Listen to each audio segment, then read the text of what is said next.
क्या आपको भी लगता है कि बच्चे हेल्दी चीज़ें पसंद नहीं करते? अगर ऐसा लगता है तो इस रेसिपी को ट्राई करके देखना। बच्चे ही क्या, बड़ों को भी ये क्रैकर्स बहुत पसंद आएंगे। इसके लिए हमें चाहिए मोरिंगा लीव्स, यानी जो सहजन फली होती है उसके पत्ते। और अगर आपके पास ये नहीं है तो आपको इस रेसिपी को स्किप करने की ज़रूरत नहीं है। इतनी ही क्वांटिटी में ऐसे ही आप मेथी यूज़ कर ले, तो जो ताज़ी मेथी है वो यूज़ कर सकते हैं, या फिर 2 टेबलस्पून आप कसूरी मेथी भी यूज़ कर सकते हैं। तो अगर आप फ्रेश मेथी या फिर मोरिंगा लीव्स यूज़ कर रहे हैं तो इन्हें धोकर पहले आप कॉटन के कपड़े पर बिछाकर अच्छे से पोंछ लें, ताकि इनमें जो पानी है वो ज़्यादा से ज़्यादा निकल जाए। इन्हें आप थोड़ी देर ऐसे भी छोड़ सकते हैं। अब इसके बाद हमें इन्हें बारीक चॉप करना है। मैं चाकू यूज़ कर रही हूँ, आप जिस तरह से चॉप करना चाहें वैसे चॉप कर सकते हैं, पर चाकू से अच्छे चॉप हो जाएंगे। और अगर छोटे छोटे पत्ते आपको मिल रहे हैं मोरिंगा के तो और भी आसानी से चॉप हो जाएंगे। तो मोरिंगा हो या मेथी, ऐसे ही चॉप करना है। मैं आपको दिखा देती हूँ पास से कि कितना बारीक मैंने इन्हें चॉप किया है, कुछ इस तरह से। अब लेंगे गेहूं का आटा। ये 1 कप गेहूं का आटा है। इसमें डालेंगे 2 टेबलस्पून घी। तो घी आप घर का बना हुआ यूज़ कर सकते हैं, रेडीमेड। अब मैं प्रोसेस चीज़ यूज़ कर रही हूँ यहाँ पर, लेकिन अगर आपको इसे और हेल्दी बनाना है तो कोई बढ़िया वाला आप चीज़ यूज़ कर सकते हैं जो प्रोसेस्ड ना हो। जैसे कि आप चेडर यूज़ कर लें, पामेजान यूज़ कर लें। अवेलेबिलिटी के हिसाब से मैंने प्रोसेस चीज़ लिया है। तो 2 क्यूब्स हमने कद्दूकस कर लिए। थोड़ा सा ही नमक डालेंगे क्योंकि चीज़ में नमक होता है। तो चीज़ आप टेस्ट करके देखें और उसके हिसाब से आप नमक डालें। अब इसे मिलाने के टाइम पे हमें हल्के हाथ से इसे क्रश भी करना है, ताकि ये जो सारी चीज़ें यानी घी है, चीज़ है, ये अच्छे से आटे में मिक्स हो जाए।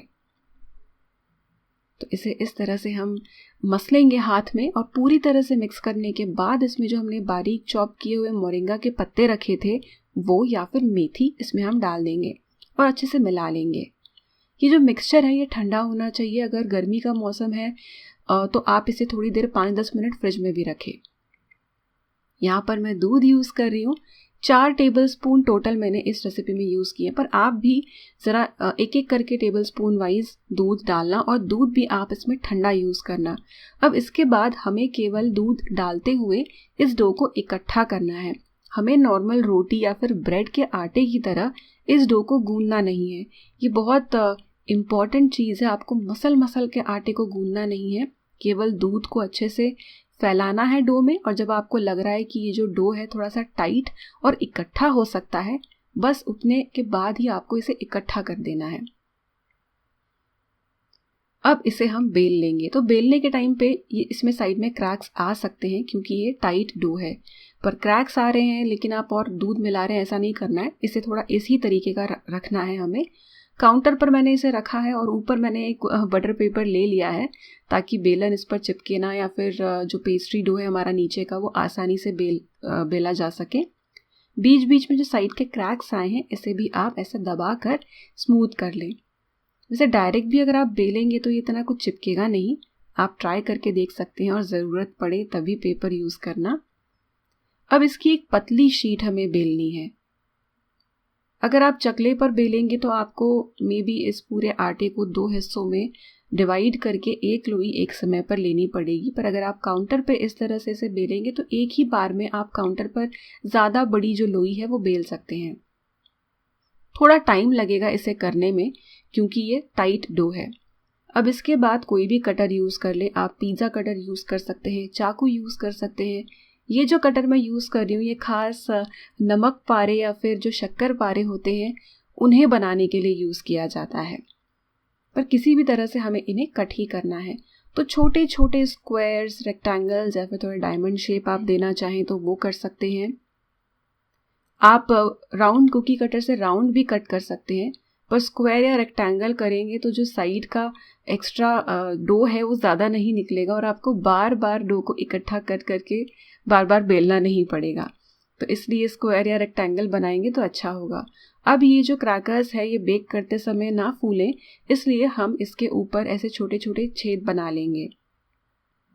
फोक यूज़ कर ले, एक ही समय पर 4 होल्स इसमें बन जाते हैं। उसकी भी 4-4 लाइनें हर क्रैकर पर मैं लगा रही हूँ। तो इससे क्या होता है कि बेकिंग भी अच्छी होती है, स्टीम बीच की निकल जाती है और ये फूलते भी नहीं हैं। तो आप इस स्टेप को स्किप मत करना।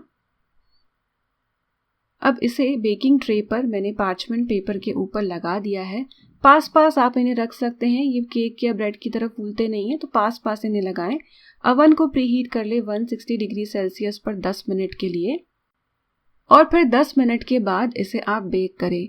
12 से 15 मिनट लगेंगे, लेकिन जो मोटाई है क्रैकर्स की, अगर वो पतली हो गई तो कम टाइम लग सकता है। बहुत मामूली सा फ़र्क लास्ट में रह जाता है जहां आपके क्रैकर्स जल सकते हैं। इसीलिए 10 मिनट के बाद आप वहीं पे अवन के सामने खड़े हो जाएं और जैसे ये थोड़े गोल्डन हो जाए इन्हें बाहर निकाल लें, थोड़ा ठंडा होने दें। ठंडा होने के बाद ये क्रिस्पी हो जाएंगे। बस ये बचे हुए जो क्रैकर्स हैं इन्हें भी अब मैं बेक कर रही हूँ। तो आपको ध्यान से क्रैकर्स को पतला बेलना है और सबको एक साइज़ का, एक मोटाई का बेलेंगे तो बेकिंग भी सही हो जाएगी। तो ये हमारे क्रैकर्स तैयार हो गए हैं। इन्हें आप एक एयर टाइट डब्बे में रखें, फ्रिज में रखने की ज़रूरत नहीं है। और जब चाहें इन्हें एंजॉय करें, चाय के साथ या फिर ऐसे ही। इन क्रैकर्स में हमने बेकिंग पाउडर या फिर सोडा नहीं यूज़ किया है, यीस्ट भी हमने यूज़ नहीं किया हुआ है। तो यहाँ पर इम्पॉर्टेंट है जो डो है वो हमारा सही बनना चाहिए, टाइट बनना चाहिए, फ्लेकी बनना चाहिए। सारी चीज़ें आटा गूंथते समय ठंडी ठंडी होनी चाहिए। देखिए कितने आसानी से टूट रहा है, ऐसे कड़क नहीं है कि बस क्रैकर ना टूटे दांत टूट जाए, इस तरह का ये नहीं है। बच्चों के टिफ़िन के स्नैक के लिए भी ये बढ़िया है। और मोरिंगा अगर आपको नहीं पसंद तो आप मेथी यूज़ कर ले, जैसा मैंने कहा। मिलते हैं अगले वीडियो में, तब तक आप करें इस रेसिपी को ट्राई एंड एंजॉय।